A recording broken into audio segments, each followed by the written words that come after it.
अस्सलाम वालेकुम, मैं हूं डॉक्टर अली शाहिद और हम हैं अलमराई डेयरी फार्म पे। और हमारे साथ आज मौजूद हैं डॉक्टर सुहेब। डॉक्टर सुहेब मेरे सीनियर भी हैं और डेयरी फार्म एक्सपर्ट हैं। इनसे हम आज जो फार्म की गुड प्रैक्टिसेस हैं इनके बारे में पूछेंगे। अस्सलाम वालेकुम। वासलाम। डॉक्टर साहब क्या हाल चाल है? अल्लाह का शुक्र, ठीक ठाक। आप सुनाएं? मैं ठीक ठाक।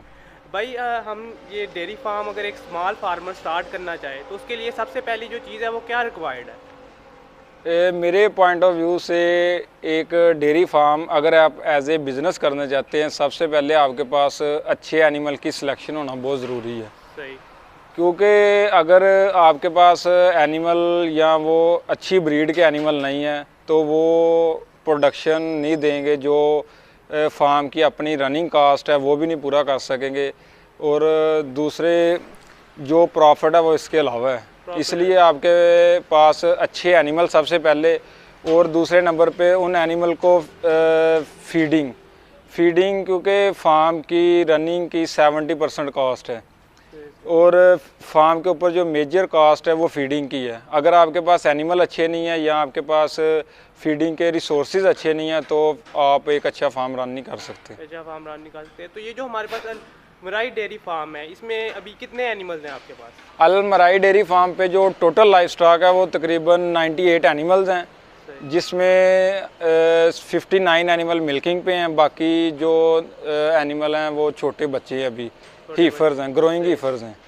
तो इसमें आपको कितना लीटर दूध मिल रहा है? और इस टाइम जो टोटल प्रोडक्शन फार्म की चल रही है वो तकरीबन 1565-1570 लीटर के राउंड अबाउट है, और पर एनिमल एवरेज तकरीबन 27 लीटर है। 27 लीटर है। तो ये मतलब कि जो प्रोडक्शन आपकी जा रही है इसके लिए आप जो गुड प्रैक्टिसेस फॉलो कर रहे हैं फार्म की, वो कौन कौन सी हैं हमारे जो फार्मर जो स्मॉल स्केल पे फॉलो कर सकते हैं विद लेस बजट?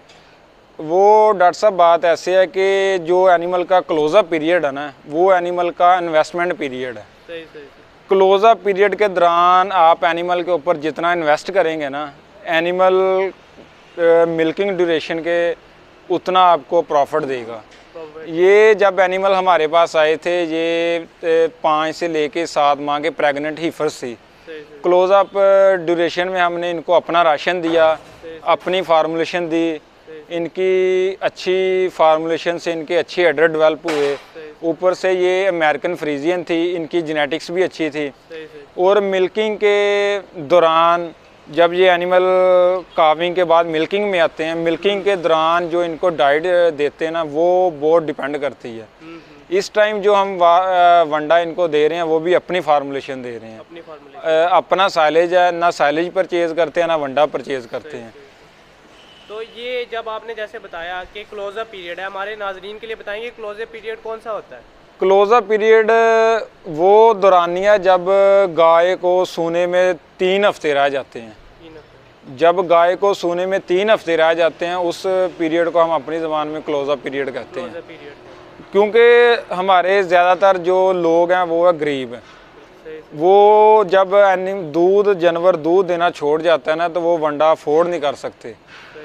तो लेकिन उनको ये बात समझ नहीं है कि उस दौरान जो वंडा डालना है वो एनिमल ने बाद में आपको रिस्पॉन्स देना है।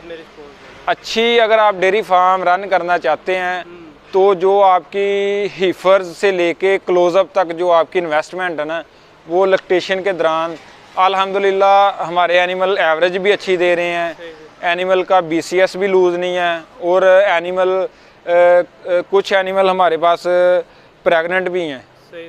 और एनिमल अपने प्रॉपर हीट में आ रहे हैं। अभी तक हमने इनको ना कोई ऑफ सिंक का प्रोटोकॉल लगाया है, ना कोई री सिंक, ना डबल सिंक, सिर्फ इनको अपना वंडा दे रहे हैं। वंडा भी 9 kg दे रहे हैं, इससे ऊपर वंडा नहीं दे रहे हैं। डेली 3 हिस्सों में करके 9 किलो वंडा दे रहे हैं।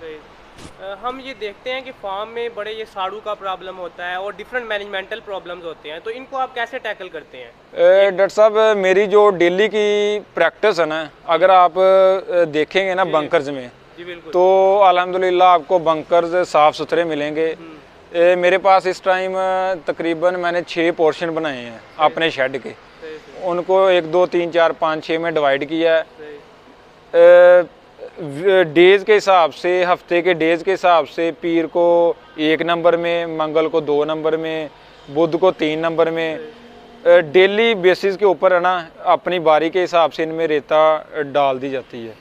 वो जो वर्कर है उनकी ड्यूटी है कि उन्होंने टाइमली ना जो टाइम उनको बताया उन्होंने इसमें रेत डाल देनी है। और इसी तरह बच्चों के नीचे उन्होंने अपने दिन के हिसाब से पराली डाल देनी है। और जो सफाई है वो दिन में 3 दफ़ा हम सफाई करते हैं। 2 दफ़ा हम गोबर उठाते हैं सुबह और शाम को, जो इस टाइम है दोपहर की मिल्किंग है, तो इस टाइम हम फ्लड करते हैं ताकि वो एक अच्छी तरह ना शेड की सफाई। जो मस्टाइटिस है अल्हम्दुलिल्लाह पिछले 1.5 माह से मेरे पास एक भी केस नहीं है मस्टाइटिस का। मस्टाइटिस एक मैनेजमेंटल डिजीज़ है। अगर आपके बंकर साफ़ है, प्री डिपिंग पोस्ट डिपिंग अच्छी है, तो मस्टाइटिस आप कंट्रोल कर सकते हैं। मस्टाइटिस कंट्रोल कर सकते हैं। अच्छा, ये इसकी टोटल कॉस्ट कितनी आई है इस फार्म को बनाने पे? ये जो टोटल आप एक अगर फार्मर स्टार्ट करना चाहे, हमारा एक स्मॉल स्केल पे स्टार्ट करना चाहे 30 काउस के साथ, 60 काउस के साथ, तो उसको आप क्या रिकमेंड? ये डॉक्टर साहब जो इस साल एनिमल आए ना, आपको पता है कि ये एनिमल आए हैं अमेरिका से। जी जी बिल्कुल। इनको पेमेंट की है डॉलर के हिसाब से, तो ये तकरीबन एक एनिमल 5,15,000 का पड़ा है। और 60 एनिमल तकरीबन 3.25 करोड़ के आए हैं। और लैंड और ऊपर शेड की कंस्ट्रक्शन डाल के 3 करोड़ रुपए ही खर्चा है।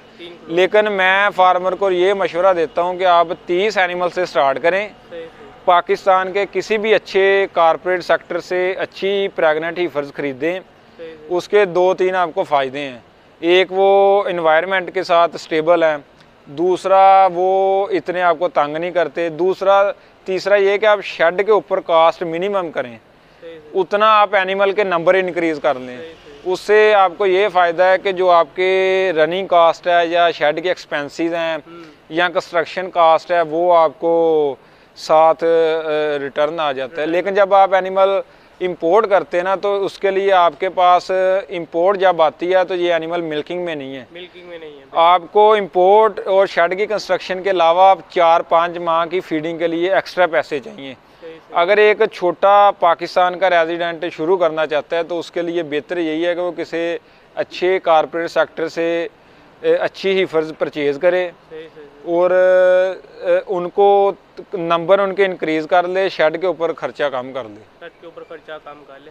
तो अब ये बहुत से लोगों का सवाल होता है कि ये प्रॉफिटेबिलिटी कितनी देर में अचीव हो जाती है एक डेयरी फार्म की? क्योंकि हम देखते हैं बड़े मार्केट में लोग बताते हैं कि करोड़ों रुपया कमाओ डेयरी फार्म से पहले साल में ही, लेकिन हकीकत कुछ और होती है। तो आपके डॉक्टर साहब डेयरी फार्म के ऊपर जब एनिमल आपके आए तब आप फीडिंग इनकी करते हैं, उस टाइम ये एनिमल मिल्किंग में नहीं है, आप अपनी जेब से इनको फीड दे रहे हैं।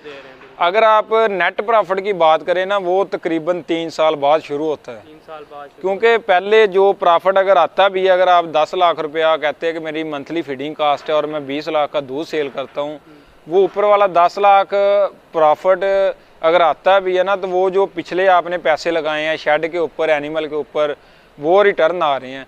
दूसरा जो साथ आपके फार्म बोर्न हीफर तैयार हो रही है ना, वो असल आपका प्रॉफिट है। जब वो एनिमल लैक्टेशन में आते हैं ना, वो आते हैं, उनके बच्चे आगे आते हैं, तो तब आपका फार्म का सही प्रॉफिट शुरू होता है। तो अब हमारे ना लोग हमेशा सक्सेस स्टोरी शेयर करते हैं, जैसे माशाल्लाह से आपका फार्म बड़ा अच्छा जा रहा है। हाँ जी। तो डेयरी फार्म ज़्यादातर हमने देखा है कि लोग ना मतलब कि टेक्नोलॉजी के शोबे से आगे और शोबों से आगे फार्म स्टार्ट कर लेते हैं, फिर उनका फार्म चलता नहीं है। तो आपके ख्याल में ये फेलियर्स की रीज़न क्या है? डॉक्टर साहब उसकी 2-3 वजह है जी। एक तो ये है कि जो हमारे लोकल फार्मर है ना, या जो वीए हजरात हैं, वो उनकी प्रैक्टिस है देसी एनिमल के ऊपर या क्रॉस एनिमल के ऊपर।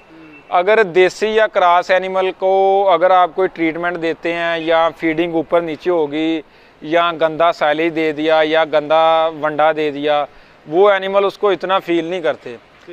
अगर आप प्योर एनिमल के ऊपर थोड़ी सी चीज़ ऊपर नीचे करते हैं ना, तो ये एनिमल आपको लेमनेस भी शो करता है।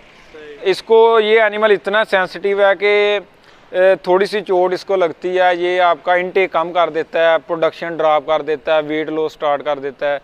तो जो फार्म नाकामी की असल वजह ये है कि लोगों ने ज़्यादातर जो अपना सेट किया ना फोकस पॉइंट, उन्होंने एक अच्छे डॉक्टर की बजाय यूट्यूब से, लोकल वीए से, कि जब ज़रूरत पड़ी वीए को कॉल कर लेंगे।